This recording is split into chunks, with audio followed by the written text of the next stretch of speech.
नमस्कार दोस्तों, आज मैं जो कहानी आपको सुनाने जा रहा हूँ वो कहानी एक दुष्ट सांप और कौवे की कहानी है। एक जंगल में एक बरगद का बहुत पुराना पेड़ था।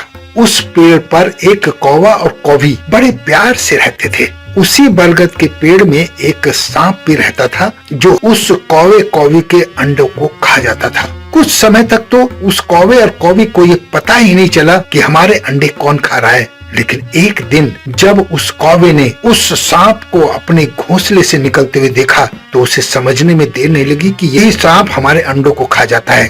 खैर, उसने कौवे की हिम्मत बढ़ाई और उसने कहा कि हमें अब शत्रु का पता चल गया है, हम कोई न कोई उपाय जरूर सोचेंगे। काफी सोच विचारने के बाद उसने अपना घोंसला पेड़ की बिल्कुल ऊंची डाली पर लगा लिया, ये सोचकर कि जब सांप ऊपर आएगा तो चील उसे उठा के ले जाएगी, क्योंकि सांप और चील में 36 का आंकड़ा होता है। चील सांप की बैरी होती है। बस यही बात कौवे के मन में थी। उसने घोंसला बना लिया तो उसने अंडे दिए और उसने देखा कि अंडे सुरक्षित हैं और अंडों से छोटे छोटे बच्चे भी निकल आए हैं। उधर सांप बहुत हैरान था कि ये कौवा कौवी कहाँ चले गए हैं। उसने पुराने घोंसले में देखा लेकिन उसमें कुछ नहीं मिला। उसे लगा कि शायद कौवा और कौवी इस पेड़ को छोड़कर चले गए हैं। लेकिन जब उसने इस बात पर ज्यादा सोचा कि कौवा कौवी यहीं आते हैं शाम को और यही काव काव करते हैं, उसने अगले दिन हिम्मत करके वो घोंसला ढूंढ लिया और उसमें कौवे के छोटे छोटे मासूम बच्चे थे। दुष्ट सांप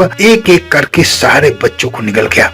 अब जब कौवा और कौवी को इस बात का पता चला तो वो बहुत दुखी हुए और उन्होंने अपने मित्र लोमड़ी के पास जाकर अपनी दर्द भरी कहानी उनको सुनाई। लोमड़ी ने कहा कि ठीक है, इसका कोई उपाय करते हैं। उसने कौवे के कान में कुछ बात बताई और कौवा बहुत अच्छे से उछल पड़ा, क्योंकि उसको उस लोमड़ी ने सारी योजना समझा दी थी। उस पेड़ के कुछ ही दूरी पर वन में एक बहुत अच्छा सरोवर था जिसमें नरगिस के फूल खिले हुए थे और वहाँ की राजकुमारी महीने में एक बार वहाँ नहाने जरूर आती थी। लोमड़ी की योजना के अनुसार उस कौवे ने काम किया। जिस दिन राजकुमारी आई उस दिन वो कौवा राजकुमारी के कीमती हार को उठाकर उसी पेड़ के पास ले आया जहाँ पर उसका घोंसला था।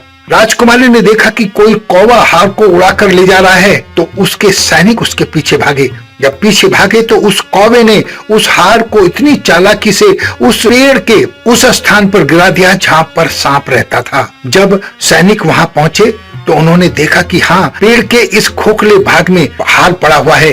उन्होंने हार उठाने के लिए जैसे ही हाथ बढ़ाया उसमें एक काला नाग था। सैनिक एकदम पीछे हट गए और वो नाग फुंकारता हुआ बाहर आया। जब बाहर आया तो सैनिकों ने उसके टुकड़े टुकड़े कर डाले। इस तरह उस कौवे ने अपने बच्चों का बदला ले लिया।